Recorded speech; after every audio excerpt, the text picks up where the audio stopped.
Dubai سے ایک صاحب پوچھتے ہیں مولانا صاحب اسلام کے سیاسی نظام کے خد و خال کیا ہیں؟ کیا اس کی بنیاد سلیکشن ہے یا الیکشن ہے؟ اس میں اسمبلی کا وجود بھی ہے یا نہیں؟ کیا یہ وفاقی نظام ہے یا صوبائی؟ برائے مہربانی اس پر کوئی کتاب بھی تجویز کرے اور اپنی رائے کا اظہار بھی فرما دیں۔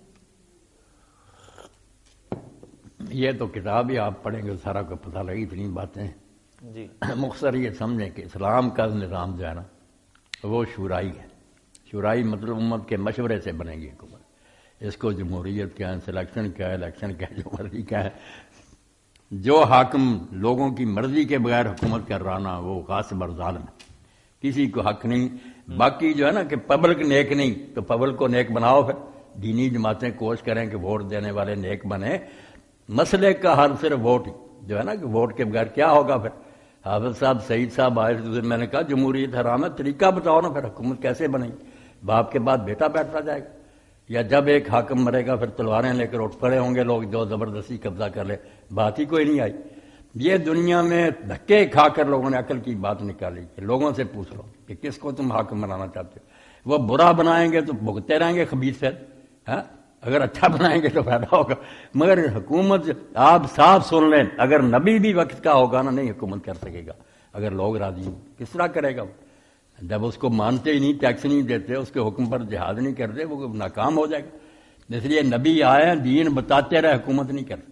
حکومت وہی کر سکتا ہے جس پر زیادہ تعداد پبلک کی خوش ہو، دل و جان سے اس کے لیے دعائیں کریں، اس کا حکم مانیں، اس سے محبت کریں۔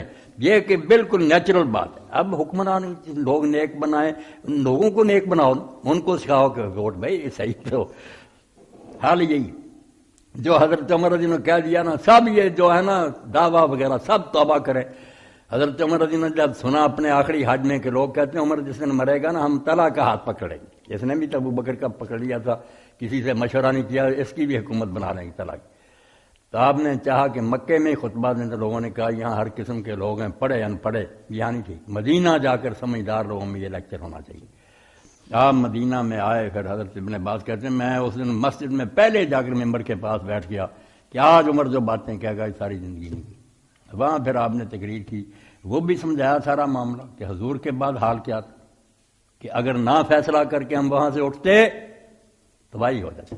آپ جنازہ اسی سے کہتا حضرت عمر نے یہ تو کہتے نا صحابہ نے کہا منافقین جو تھے مدینہ بھرا ہوا تھا اور وہ موقع کی طور میں تھے کہ جنگ برپا کرے، اور انصار کو بھی انہوں نے اٹھا دیا کہ تمہارے ہوتے ہوئے اور خلیفہ کون بن سکتا۔ انصار جمع ہو گئے، ہم میں سے ساتھ میں بہت ایسے حالات پیدا ہو گئے تھے کہ عمر اگر ہاتھ نہ پکڑتے رضی اللہ عنہ تباہی اسی وقت جنگ چھڑ جانی تھی، حضور کا جنازہ پڑا رہ جانا۔